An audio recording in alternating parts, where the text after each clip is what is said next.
So we're in chapter 25 of your world history book, and we're going to be talking about the Pacific Theater in World War II between 1941 and 1945. The United States, we entered the war during this time because of the bombing of Hawaii, the bombing of Pearl Harbor, surprise bombing by the Japanese, who had made a compact now. They entered the Axis powers with Hitler and Mussolini to fight against us. And so we had declared war on Japan and on into declaring war on the Axis powers. So this is what was going on in the Pacific Ocean with our fighting Japan in the midst of all this. So let's begin here.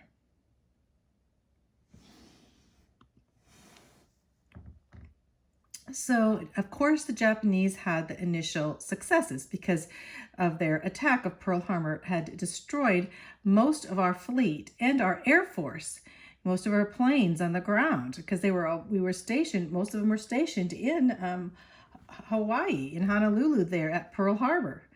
And we went over the devastation that happened there. So now we're going to go on as Japan goes in to take over our basically Wake and Guam, and the Philippines, which we also had a lot of our military in those areas, as they were territories of ours, and on to Luzon and Manila that were in the Philippines, Bataan and Corregidor, onto the British losses in Hong Kong and Singapore, the East Indies, and the Battle of the Java Sea. So let's begin. And here are some pictures during World War II in the Pacific. And you can see here's that Bataan March. And that's called the Death March of American soldiers. Many were killed at that time. And so some really sad pictures here in the midst of all this. So let's go on. So after crippling the United States Pacific Fleet at Pearl Harbor, the Japanese swept unchecked until the spring of 1942. So basically the Japanese went on to attack other American outposts in the Pacific. The United States had 3 outposts between Hawaii and the Philippines. They were Midway, Wake, and Guam.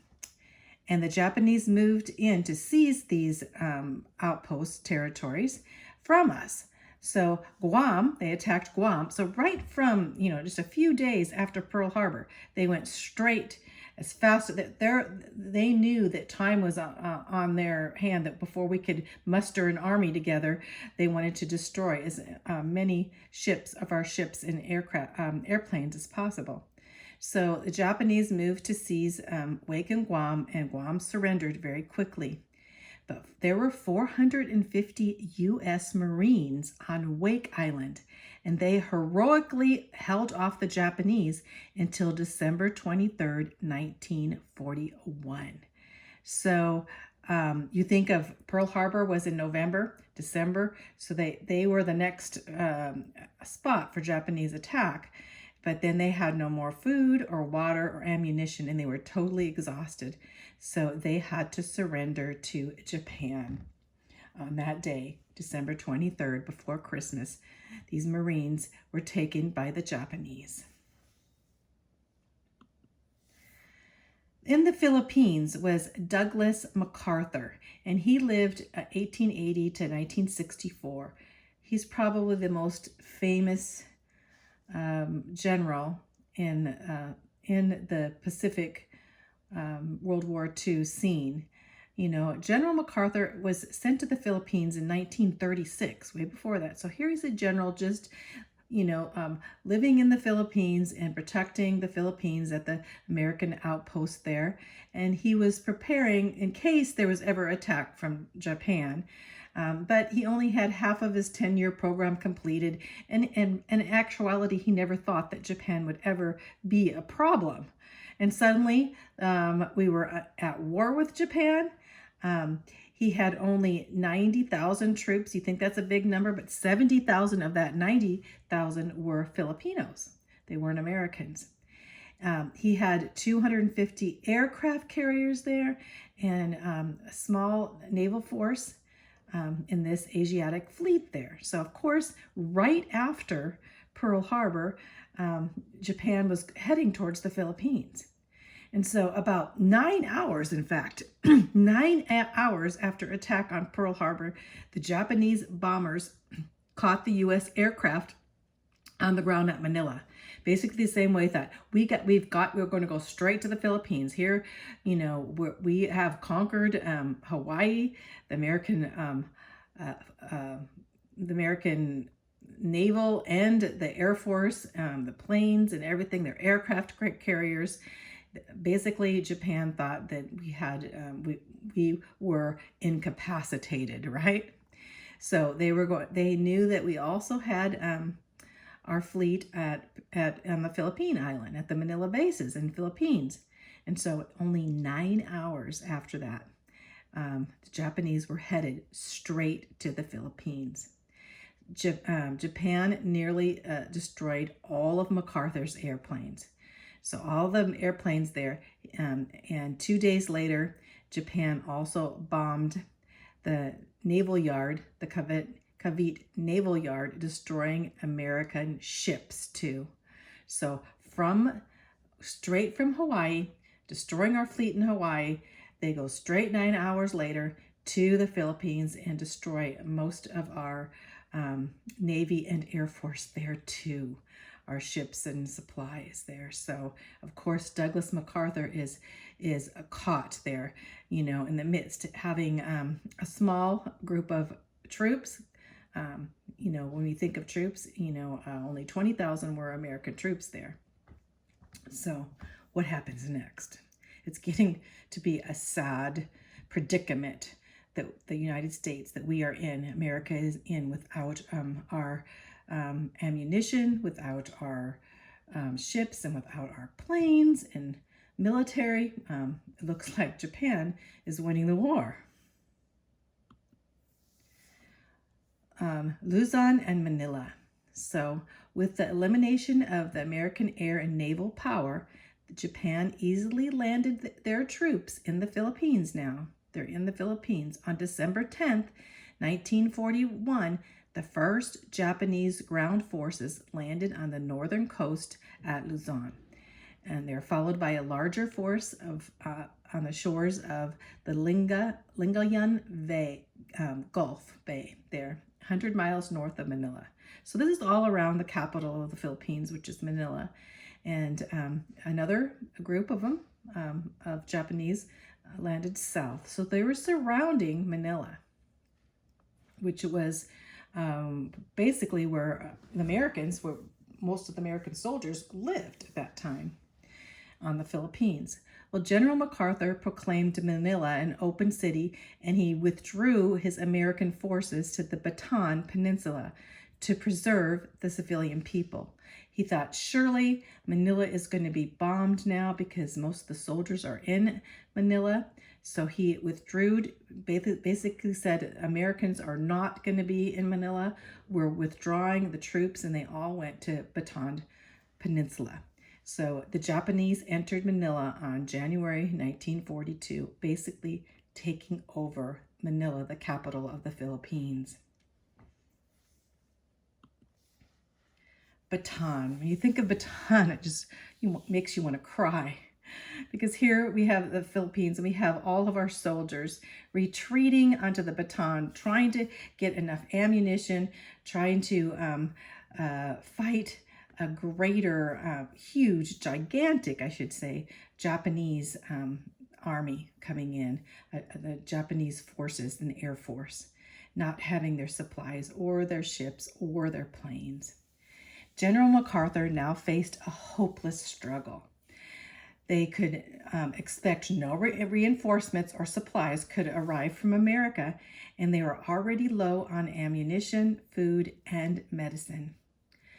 But the doomed American and Filipinos, the Filipinos were with them too, they were on our side, right? Stubbornly resisted the Japanese for over 3 months, which kept them occupied from using troops elsewhere. So basically, even though they had little ammunition for 3 months, they did not surrender. They actually, for 3 months, kept the Japanese troops.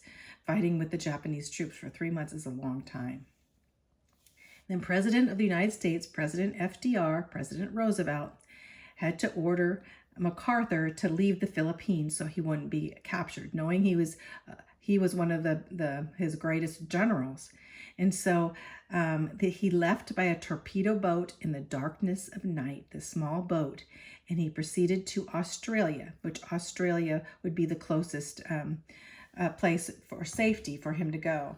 So he went to Australia, and he went there to form a new army group.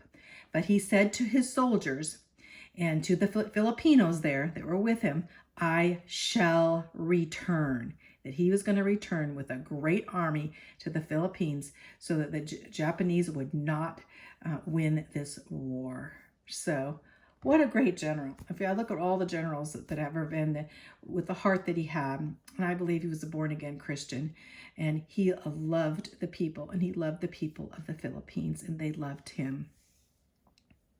He said, I said to the people of the Philippines, whence I came, I shall return. Tonight, I will repeat those words. Yes, I shall return. That's General MacArthur. So the Bataan Death March. So what happened after MacArthur left is, it's very horrific, just saying that. Because these soldiers and the Filipinos that were fighting against the Japanese, they lacked food and water, and they were suffering from a lot of diseases like malaria.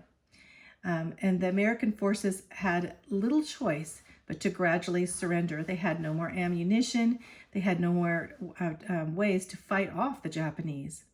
So there were 11,000 men on the corridor, and that they right next to where Bataan was. This was the fortified island entrance to the Manila Bay. And they fought alone against overwhelming odds for a month before they were captured. So here they were fighting away, 11,000 men, 11,000 Americans, and so Japan came in and took the Americans prisoner. I have this top for a bit because it just choked up here. So Japan took the American prisoners from Bataan and Corregidor, and were forced by their Japanese captors to walk 70 miles. They had to walk 70 miles to the prison camps. You can imagine. A lot of them, their shoes were worn, they're maybe even barefooted, no supplies. They made them walk 70 miles. And this march became known as the Bataan Death March because the Japanese shot or bayoneted those prisoners who fell out of line due to hunger. If they were starving, they would shoot him. If they had wounds, they wouldn't give them bandages or medicine for their wounds. They would just kill them. If they were ill with malaria or they were too tired, they would be shot.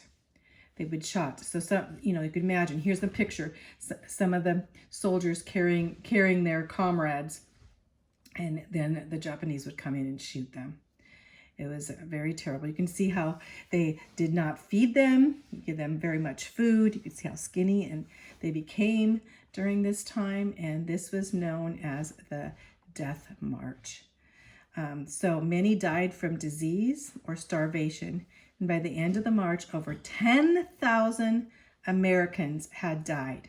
That's over half of the Americans that were in the Philippines. Remember I said there were 20,000 American soldiers? Well, 10,000 now have died in this death march. So very terrible. One of the worst things in the history of the United States has happened to us. This cruel march, it angered the Americans in America. You can imagine, they're thinking and seeing the stories and seeing these pictures later on. They were so angry at the Japanese and what had happened and how they were treated as prisoners of war. They were furious. Americans were furious. So they went to work to build, build ships and get more planes and bring in ammunition and bring in supplies. Americans worked hard during this to fight when they saw what was happening to our soldiers in Bataan in the Philippines. In the meantime, there were British losses. The Japanese attacked the British possessions in the Orient. We're talking about like Hong Kong, right? We're talking Hong Kong the British had possession of Hong Kong. It was a British protectorate. So now the Japanese attacked Hong Kong and they surrendered on Christmas Day, 1941. And then in Singapore, which they always thought there was an impregnable fortress in Singapore and that no one could really overcome Singapore and China at that time, but they fell to the Japanese in February 1942. The Japanese moved to seize Burma and cut through the Burma Road. That's the last land route into China. So they cut off China, the road to China, and for the Chinese to get out, because Japanese, they wanted to totally conquer China and rule China at this time. So now they have strongholds that have been taken, such as Hong Kong and Singapore, two areas that the Americans and the British had held these areas and helped these areas, and now they were losing. The British lost in Rangoon, and the American general, his name, they called him Vinegar Joe Stilwell. Here's a picture of him there. Stilwell, this American general, fought with the Chinese there, and they were actually then forced to surrender at Mandalay Bay there, Mandalay, to retreat to India. So they had to retreat to India. And the next move for Japan was they were going to seize India. So Japan thought, okay, we have conquered the Hawaiian, the Americans, the strongholds of Guam and Wake. We have conquered the Philippines. They're thinking, now we have China. We even have Hong Kong and Singapore. And now we're going to go in and take over India. India at that time was a protectorate of the British. So the British, of course, were trying to protect in India, but Japan thought this would be easy to go into India. So now Japan is like, their goal was to seize the entire East, right? And it looked pretty amazing that they had so quickly conquered these areas. The East Indies. Japan moved to seize the Dutch East Indies. This was a rich source of natural rubber, which they needed. So they thought, we have to go into the East Indies, and we're going to see. So they did. And they were stopped for a time by the combined America and Dutch Asiatic fleet, the Battle of the Java Sea. This is what this is called here, the Battle of the Java Sea, that was fought in February of 1942. And most of the American and the Dutch vessels were sunk. So the Japanese are sinking more of our vessels, more of our ships, and it looks pretty bleak, doesn't it? Now Japan threatened to seize Australia. They wanted to conquer Australia. On February 19, they bombed the city of Darwin on Australians' land. You can imagine the Australian people now thinking, we need to fight off the Japanese. They want to take us over, which they did. So now the Japanese were starting to bomb the cities of Australia. But the Americans did not give up. In fact, in the midst of all this, we have some of the first American victories. we have what's called Tokyo, the Tokyo Raid. Tokyo is the capital of Japan, one of the biggest cities of the world. And so here we have a small American, I should say a small American Air Force group, you know, this Naval Air Force, I should say Naval Air Force. The small American Naval Air Force raided the Japanese strongholds in the Pacific in 1942. But the real boost to American morale came in April.